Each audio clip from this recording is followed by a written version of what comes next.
Have you ever woken up feeling even more tired than you were when you actually went to bed? Ethan was a 19-year-old soul residing in a silent valley bordered by emerald hills and worn paths.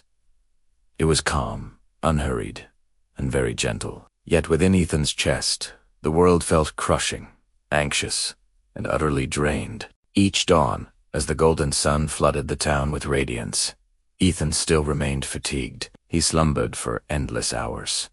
However, he arose with a foggy brain and heavy limbs. His peers advanced in careers, mastered trades, and greeted the day bursting with vitality and joy. But Ethan remained trapped in a stagnant loop, reliving the identical exhaustion daily. Neighbors frequently whispered, "Ethan has a kind spirit, yet he appears perpetually adrift." Ethan accepted this reality deep down. One evening, following a particularly grueling shift, he collapsed beneath an ancient oak at the town border. Staring blankly at the dry dirt, he muttered aloud, "Why am I perpetually drained? Why is my energy always so low? Why can I never ever rise with vigor, like everyone else does?" As he rested in the quiet, soft treads approached. An elder with snowy locks and serene eyes appeared nearby. The locals named him Elder Vance, the keeper of secrets. He was famous for his tranquil aura and his profound grasp of existence. "Zoom in."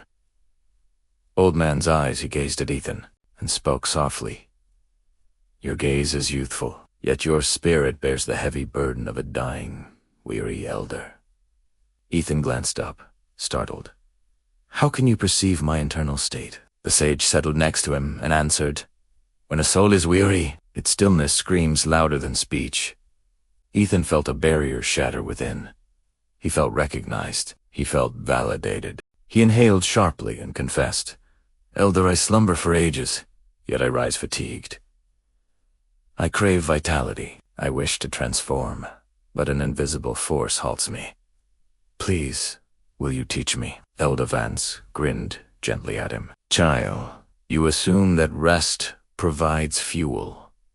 However, reality is quite the opposite. It is not your limbs that are exhausted. It is your psyche. And a drained psyche cannot feel rejuvenated even after an eternal slumber."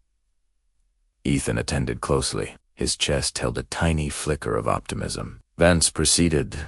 Youth cluttered their brains with static constantly. Ideas of terror, demands, rivalry, chaos, and tension. He brushed the soil with his palm and sketched a round shape. "This ring is your consciousness. Daily you shove fresh worries into it, yet you never drain it. A vessel that is overflowing cannot relax, and a brain that cannot relax requires increasing amounts of bed rest." Ethan inquired with intrigue.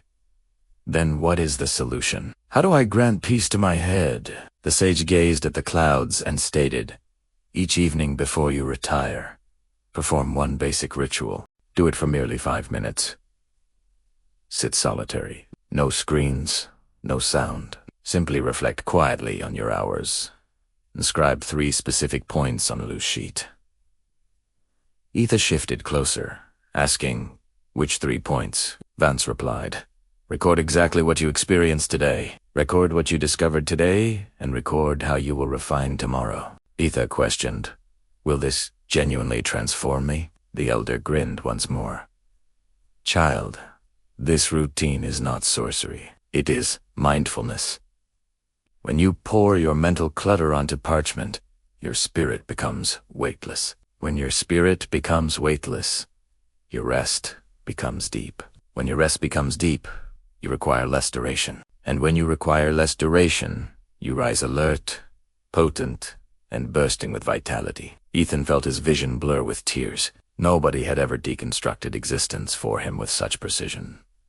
Vance concluded, "You are just a youth. You possess grand ambitions. However, ambitions demand a sharp focus, not extended hibernation." That evening, when Ethan arrived back, he executed precisely what Elder Vance instructed him. He crouched on the dirt surface of his tiny chamber, unsealed the worn diary, and scribed, "I felt lost today. I realized that my brain requires silence. I will attempt again tomorrow." As he shut the journal, he sensed something odd. His soul felt unburdened. His respiration calmed down, and for the maiden time in many seasons, he slumbered like an infant. The following dawn, Ethan arose before the birds sang. He unsealed his lids and experienced a stunning wave of clarity. It was a novel sensation. A pure sensation, a sensation of power. He grinned effortlessly. For the subsequent days, Ethan maintained the ritual. Every dusk, he penned his reality. Every sunrise, his vigor expanded. His visage appeared radiant. His stride became quicker. His self-assurance was fully restored again. Residents in the town started inquiring what occurred with Ethan. Why does he appear full of zest now? Ethan merely stated, "I discovered how to liberate my thoughts." Weeks after, Ethan revisited the oak tree to thank Elder Vance. However, the sage was not present. Some locals claimed he had journeyed to another village. Others claimed he only appeared when somebody truly required him. But Ethan knew one fact for certain. The practice Vance taught him altered his whole existence less. He arose. Crisps. He felt more vibrant than ever previously, and he finally trusted that he could mold his destiny. When you cleanse your brain at night, your mornings become the start of a new world. If you've sensed something within your soul today, then please remember every future upload here is crafted for the version of you that you wish to become.